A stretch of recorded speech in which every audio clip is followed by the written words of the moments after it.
The live TV, सच सबसे आगे। नमस्कार, आप देख रहे हैं द लाइव टीवी और मैं हूं आपके साथ मुनमुन रहमान। इजराइल ने गाजा पट्टी में जो कुछ किया है उसका खामियाजा, उसका नतीजा उसके सैनिकों को ही भुगतना पड़ रहा है। अब आप सोच रहे होंगे कि ऐसा कैसे हो सकता है। गाजा पट्टी में इजराइल ने भरकर जो है वो बम गिराए हैं, जमकर बमबारी की है और अभी तक जारी है। लगातार इजराइल गाजा पट्टी पर बमबारी कर रहा है। इस बीच आपने खबरें देखी होंगी कि इजराइल पर आरोप लगे कि इजराइल ने खतरनाक रासायनिक बमों का इस्तेमाल किया जो बैन है। इजराइल ने फास्फोरस बमों का इस्तेमाल किया। इजराइल ने ऐसे खतरनाक केमिकल से बने बमों का इस्तेमाल किया जो सीधे जो है बैन है और बुरा जो है प्रभाव छोड़ सकते हैं। यही वजह है कि गाजा पट्टी में लगातार जो है वो कई लोगों की जानें गई। लेकिन इसी बीच गाजा पट्टी में जो है वो एक अलग तरह की बीमारी पैदा हो गई है, एक अलग तरह का वायरस पैदा हो गया है जिसका इलाज डॉक्टरों को भी नहीं मिल रहा, जिसके बारे में डॉक्टर भी कुछ खास नहीं बता पा रहे। कहा जा रहा है कि ये वायरस कोरोना से भी ज्यादा खतरनाक है। और इस वायरस की चपेट में कौन आ रहा है? गाजा पट्टी में तो लगातार लोगों की बमबारी से जान जा रही है। इजराइल लगातार उनके घरों पर बम गिरा रहा है, लगातार उनके बिल्डिंग्स पर बम गिरा रहा है। जहां भी घनी आबादी है वहां पर बम गिरा करके जो है लोगों की जान ले रहा है। तो ऐसे में इन वायरस की, इन बीमारी की चपेट में कौन आ रहा है? इजरायली सैनिक आ रहे हैं। कहा जा रहा है कि 3 इजरायली सैनिक जो हैं वो मारे भी गए हैं इस वायरस की चपेट में आने से। इससे पहले भी खबर आई थी कि वहां पर कुछ इस तरह का वायरस, कुछ इस तरह की बीमारी हो गई है, कुछ इस तरह का वायरस पैदा हो गया है जिससे इजरायली सैनिक उसकी चपेट में आ रहे हैं और मारे जा रहे हैं। अब एक बार फिर से खबर आ गई है कि कोरोना से ज्यादा खतरनाक ये वायरस जो है वहां पर बढ़ रहा है, पैदा हो रहा है, जिसके बारे में डॉक्टर भी पता लगा नहीं पा रहे हैं और इजरायली सैनिक, इजरायली महिला सैनिक जो हैं इसमें मारे जा रहे हैं। तो यहां पर आप देख रहे हैं, जैसा कि मैंने आपको शुरुआत में बताया कि इजराइल ने जो कुछ गाजा पट्टी पर किया उसी का नतीजा, उसी का जो भुगतान है वो उसके सैनिकों को ही करना पड़ रहा है। गाजा पट्टी में खतरनाक बमों का इस्तेमाल करके गाजा पट्टी में इजराइल ने जमकर बमबारी की, तबाही मचाई और उसी खतरनाक बमबारी से जो वहां पर चीजें हैं, क्योंकि वहां पर गंदगी इस कदर है, वहां पर खतरनाक रासायनिक जो बम गिराए गए हैं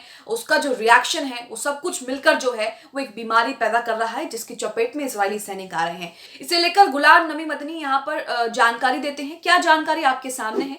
यहाँ पर लिखा है, इन्होंने लिखा है, गाजा में घुसे यहूदी सैनिकों को कोरोना से भी खतरनाक वायरस मिला है। तो इस वायरस को कोरोना से भी ज्यादा खतरनाक बताया जा रहा है। इस वायरस से एक यहूदी सैनिक लड़की की मौत हो गई है। इजरायली डॉक्टरों ने कहा है कि ये एक दुर्लभ वायरस है, यानी कि डॉक्टर भी इस पर कुछ ज्यादा एक्सपेरिमेंट, कुछ ज्यादा शोध तो है वो नहीं कर पा रहे हैं। सिर्फ इतना बता पा रहे हैं कि ये खतरनाक वायरस है, कोरोना से भी ज्यादा खतरनाक वायरस। आगे लिखा है, जिसके इलाज के लिए काफी प्रयास किए गए हैं। डॉक्टर इसके इलाज के लिए काफी प्रयास कर रहे हैं लेकिन कोई फर्क नहीं पड़ रहा है और जो इसकी चपेट में आ रहा है, जो शख्स इसकी चपेट में आ रहा है, इस वायरस की चपेट में आ रहा है, उसकी मौत हो रही है, जैसा कि एक इजरायली महिला सैनिक की मौत हो गई। लेकिन इस यहूदी सैनिक महिला को इस वायरस से नहीं बचाया जा सका। इस घातक वायरस से पीड़ित 3000 से अधिक सैनिकों को इजरायली अस्पतालों में लाया गया है। तो यहां पर आप देख रहे हैं कि एक यहूदी महिला सैनिक की तो मौत हो गई है। डॉक्टरों का कहना है कि ये दुर्लभ वायरस है और इसके इलाज के लिए प्रयास किए जा रहे हैं लेकिन कोई फायदा नहीं हो रहा है, इलाज नहीं हो पा रहा और महिला जो है वायरस से तड़प तड़प कर मर गई।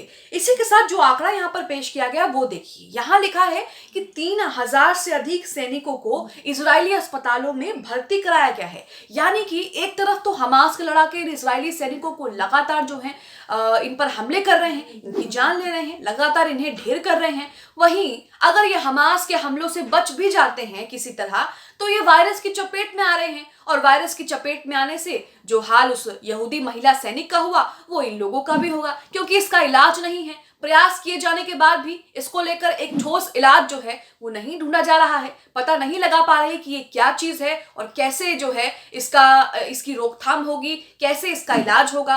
अब ये जो 3000 इजरायली सैनिक इजरायली अस्पतालों में भर्ती हैं जो संभवतः उस वायरस से ही जो है पीड़ित होंगे, उस वायरस के चपेट में आए होंगे। तो अभी 3000 इजरायली सैनिकों का क्या होगा? तो यहाँ आप देख रहे हैं कि किस तरह से इजराइल को खुद ही अपने कर्मों की सजा मिल रही है। इजराइल जो कुछ गाजा पट्टी में इजराइल ने जो कुछ किया, उसका खामियाजा इजराइल के सैनिकों को ही भुगतना पड़ रहा है गाजा पट्टी में, क्योंकि गाजा पट्टी में तो वो लगातार जाने ले रहा है, लगातार नरसंहार कर रहा है।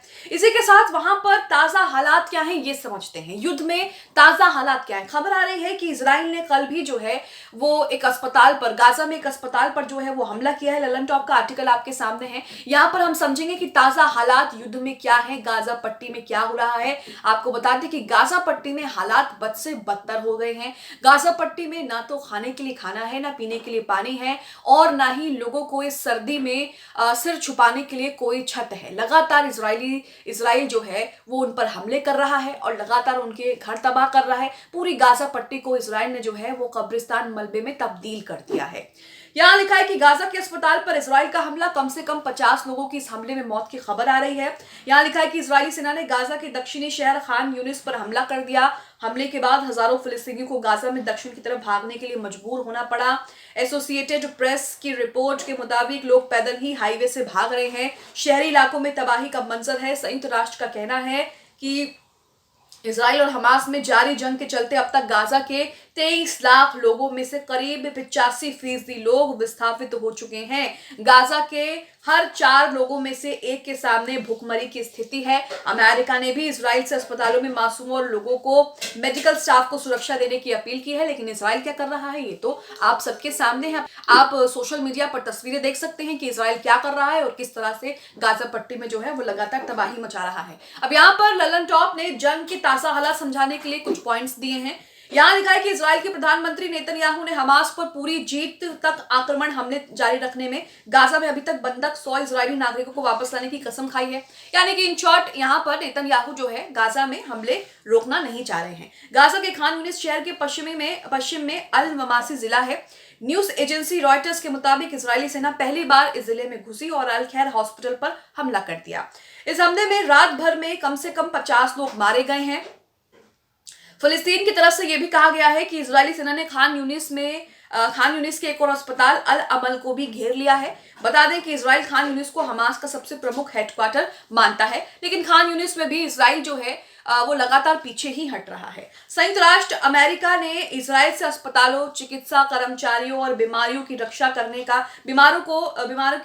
का आह्वान किया है। व्हाइट हाउस सिक्योरिटी काउंसिल के प्रवक्ता जॉन किर्बी ने कहा है कि इजराइल को अपनी रक्षा करने का हक है, लेकिन उन्होंने ये भी जोड़ा कि हम उम्मीद करते हैं कि इजराइल अंतर्राष्ट्रीय कानून के मुताबिक ही ऐसा करेंगे और अस्पतालों, मेडिकल स्टाफ और मरीजों जो भी निर्दोष हैं उन लोगों को यथासंभव रक्षा करेंगे। लेकिन इजराइल क्या कर रहा है ये सब आप जानते हैं। इजराइल किस तरह से अस्पतालों को निशाना बना रहा है। इजराइल लगातार जो है वो मस्जिद, चर्च, वहां पर चीजों को निशाना बना रहा है। लगातार रिहायशी बिल्डिंग्स पर बम गिरा रहा है, लोगों के घरों पर बमबारी कर रहा है। द टाइम्स ऑफ इजराइल के मुताबिक इजराइल ने कथित तौर पर कतर और मिस्र के मध्यस्थों के जरिए एक प्रस्ताव पेश किया। इस प्रस्ताव के तहत 2 महीने का सीज फायर की बात कही गई थी, लेकिन हमास ने इस प्रस्ताव को ठुकरा दिया। हमास ने यह कहा कि जब तक गाजा से इजरायली सैनिक पूरी तरह से वापस नहीं जाएगी और पूरी तरह से आक्रमण इजराइल का गाजा पट्टी पर बंद नहीं होगा, तब तक कोई बात नहीं होगी, और हमास ने इस प्रस्ताव को ठुकरा दिया। तो ये तमाम चीजें, ये तमाम अपडेट्स आपने देखी कि आप गाजा में क्या चल रहा है, हमास इजराइल जंग के बीच क्या चल रहा है। लेकिन इसी बीच इजरायली सैनिकों को यहाँ पर भारी कीमत चुकानी पड़ रही है, क्योंकि ये वायरस जो है वो उनकी जान ले रहा है। 3000 इजरायली सैनिक अभी भी अस्पताल में भर्ती हैं। एक यहूदी महिला सैनिक की इस वायरस की चपेट में आने से मौत हो गई है। आप इस खबर को लेकर क्या सोचते हैं? जिस तरह से लगातार वायरस की चपेट में इजरायली सैनिक आकर उनकी जान जा रही है और वो अस्पतालों में भर्ती हो रहे हैं, इसे लेकर आपका क्या कहना है? कमेंट बॉक्स में हमें जरूर बताएं। द लाइव टीवी, सच सबसे आगे।